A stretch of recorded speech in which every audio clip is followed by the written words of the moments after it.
So, hello everyone. Today, chapter 2 Federalism. So, let's study the meaning. Transfer of power from central and state government to the local government bodies called federalism. Okay, I think this is clear. Decentralization.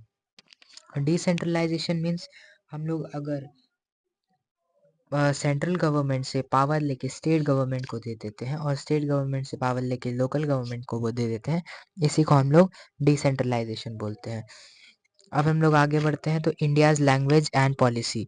India's constitution did not design any language as the national language. India का constitution किसी भी language को national language नहीं कहता है। Use English along with Hindi for official purpose, ये हमारा constitution कहता है। और 21 लैंग्वेजेस उसके अंडर में आते हैं। आगे अब हम लोग बढ़ते हैं तो creation of state based on language culture and ethnic geography. ये इनिशियल कंसर्न्स देख लेते हैं। लिंग्विस्टिक स्टेट्स अगर हमको बनाने हैं तो वहाँ पे लिंग्विस्टिक लोग भी होने चाहिए। आउटकम्स क्या है इसके? United and country is facilitated administration, मतलब इसके जो यूनाइटेड होते हैं कंट्री, यूनाइटेड जो कंट्री होती है उसकी फैसिलिटेड एडमिनिस्ट्रेशन होते हैं। अब फेडरलिज्म क्या है ये समझ लेते हैं। Federalism is a system of government in which power is divided between central authority and various constituents authority.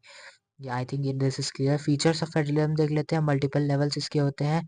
Her tyre के पास अपने खुद के पीपल होते हैं। सबका ज्यूरिडिक्शन अलग अलग होता है। सबके पास फंडामेंटल राइट्स होते हैं। कोर्ट जो है किसी को भी इंटरप्रेट नहीं करता है अगर वो लोग कोई लॉ का उल्लंघन ना करे तो। रिवेन्यू सोर्सेज होते हैं, हर लेवल से स्पेसिफाई किए जाते हैं फाइनेंशियल ऑटोनॉमी से। फेडरलिज्म एम करता है बैलेंस कर दें कोई यूनिटी और रिलीजन डाइवर्सिटी को। अब आगे बढ़ते हैं हम लोग। What makes India as a federal country. Constitution हमारे पास है, ये इंडिया को फेडरल कंट्री बनाता है, जो कि हमारा 1992 में थर्ड टायर ऐड पंचायत और म्यूनसिपैलिटीज हो गया था, ऐड किया गया था।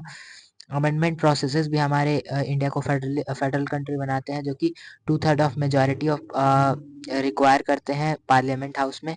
जुडिशियल ओवरसाइट मतलब जुडिशियल इम्प्लांटेशन जो हमारे ऊपर है वो भी इंडिया को एक फेडरल कंट्री बनाते हैं। पावर शेयरिंग सबसे मेन है जो कि इंडिया को फेडरल कंट्री बनाता है। अब आगे बढ़ते हैं तो फिर हम कुछ टॉपिक के साथ। Power sharing. स्टेट गवर्नमेंट अगर हमारे पास लेजिस्लेचर है तो उसके state government such as police, trade, agricultural etcetera. हमारे पास यहाँ पे 3 तरह की लिस्ट होती है, कॉन्करेंट लिस्ट, स्टेट लिस्ट और सेंट्रल लिस्ट। तो कॉन्करेंट लिस्ट में both union and state government interfere कर सकते हैं और कोई कॉन्फ्लिक्ट में यूनियन गवर्नमेंट को प्रायोरिटी दी जाती है। स्टेट लिस्ट में सिर्फ स्टेट गवर्नमेंट इंटरफेयर करेगा और यूनियन लिस्ट में सिर्फ यूनियन गवर्नमेंट। अब हम लोग आगे बढ़ते हैं। Union government legislature. Union government किस पे लेजिस्लेट करता है?